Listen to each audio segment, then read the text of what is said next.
નમસ્કાર દર્શક મિત્રો, આપ નિહાળી રહ્યા છો સાઈ ગ્રુપ મીડિયા હાઉસ દ્વારા સંચાલિત નવસારી લાઈવ અને ઝટપટ ન્યૂઝ। અને પહેલા તો આ ધૂન સાંભળો।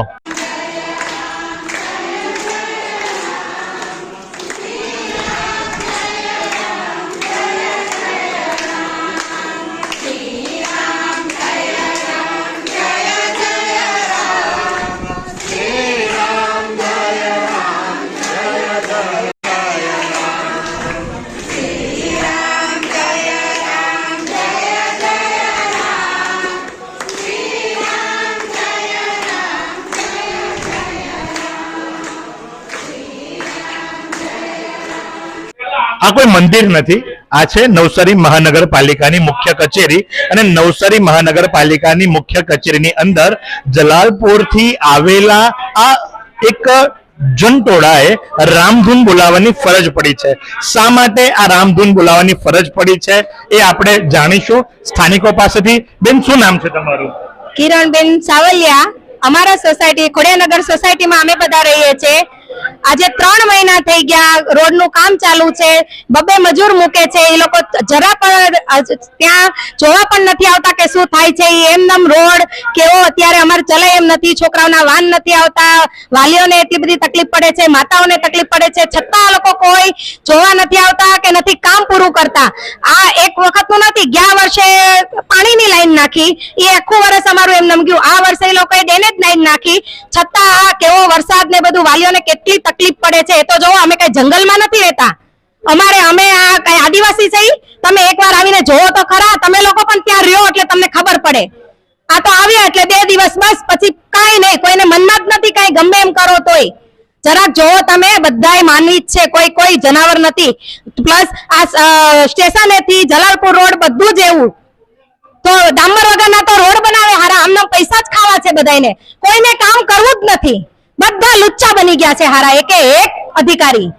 તમે જુઓ એ મુજબ કે આજે તમામ બહેનો છે એનો આક્રોશ એટલે નીકળે છે કારણ કે પ્રતિ વર્ષ જો આજ પરિસ્થિતિ થતી હોય, કારણ કે 3 મહિના થઈ ગયા ચોમાસાની ઋતુની અંદર એમને પાણીની તકલીફ, એમને રસ્તાની તકલીફ, બાળકો ભણતા હોય, બીમારીની સામનો કરવો પડે। અને સાથે તમે જુઓ તો આજે આ બધા જ બહેનો જે ખરા મોટી સંખ્યાની અંદર આજે આવી પહોંચ્યા છે મહાનગરપાલિકાની કચેરી ખાતે। બા, શું નામ છે તમારું?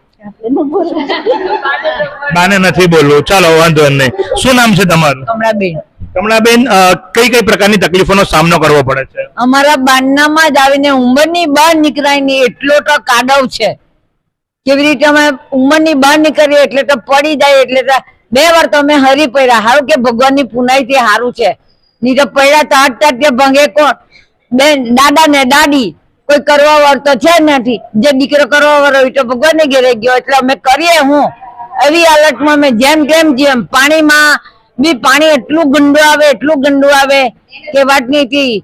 ડેનેજમાં બી એવું છે કે આજે કેટલા દિવસથી ખુલ્લું ને ખુલ્લું છે, એવી વાસ આવે છે, એવી વાસ આવે। અમે 2 જણા જેમ તેમ જીવીએ છીએ।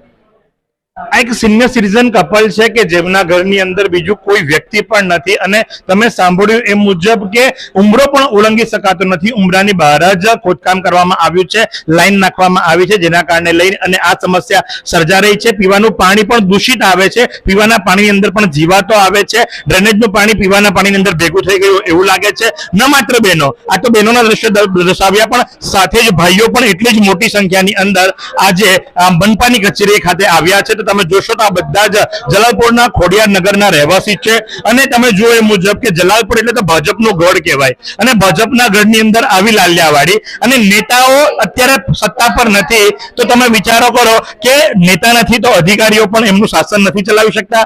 અને માટે જ કરીને આજે માતા બહેનોની સાથે ભાઈઓએ પણ મોટી સંખ્યાની અંદર આવવું પડ્યું છે। ખોબા મત આપે છે આ પ્રજા, એવી છે વેરો પણ ભરે છે, વ્યવસાય વેરો પણ ભરે છે, ખોબા મત આપે છે। અને ભાજપને વરેલા આ વોર્ડો છે કે જેની અંદર વર્ષોથી માત્ર અને માત્ર ભારતીય જનતા પાર્ટીનો જ વિકાસ થાય છે।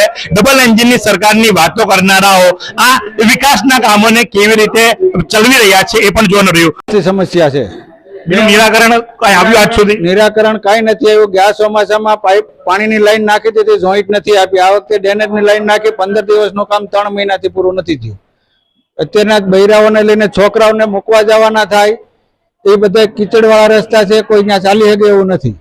ખોડિયાર નગરના રહીશોએ આ બાબતે પોતાની રજૂઆત નવસારી મહાનગરપાલિકાના કમિશનર દેવ ચૌધરીને કરી અને દેવ ચૌધરીએ શું જણાવ્યું ચાલો આપણે સાંભળીએ.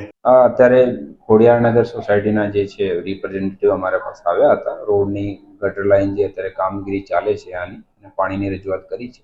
આમાં ચોક્કસપણે તપાસ કરાવીને આગળના જે છે એક્શન લઈશું અને કોઈ અધિકારીની પણ જે છે આમાં જિમ્મેવારી બનશે કે જેના કામ નહીં કરવાના કારણે કે કોઈ ઇરાદાપૂર્વક જે છે આમાં ડિલે કર્યો છે એની પણ તપાસણી કરવામાં આવશે અને આગળ જે છે પગલાં લેવામાં આવશે.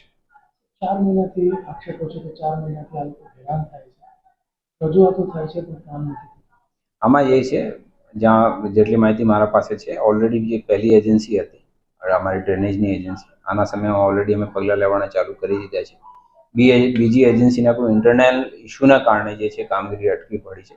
તેમ છતાં અમે એન્શ્યોર કરીશું કે જે પણ વ્યવસ્થિત એજન્સી હશે આના પાસેથી જે છે કામગીરી હવે ઝડપી પૂર્ણ કરાવી.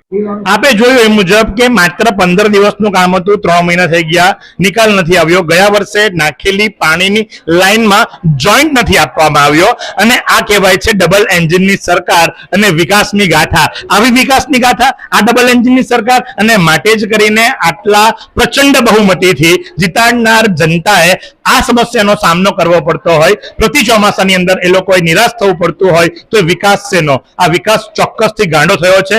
વિકાસનો ચિકાસ નીકળી ગયો છે જલાલપુરના ખોડિયાર નગરની અંદર. એ કહીએ તો ખોટું નથી. અને આ તમામ જન આક્રોશ આપ જોઈ શકો છો. એક વ્યક્તિ નહીં, 2 વ્યક્તિ નહીં, આખી ખોડિયાર નગર સોસાયટી જે ખરી અહીંયા આવી પહોંચી છે. તો આજ પ્રમાણે આવા અવનવા સમાચારો માટે આપ નિહાળતા રહો નવસારી લાઈવ અને ઝટપટ ન્યૂઝ. કેમેરા પર્સન યશ સાવંતની સાથે હું મહેશ ભટ્ટ.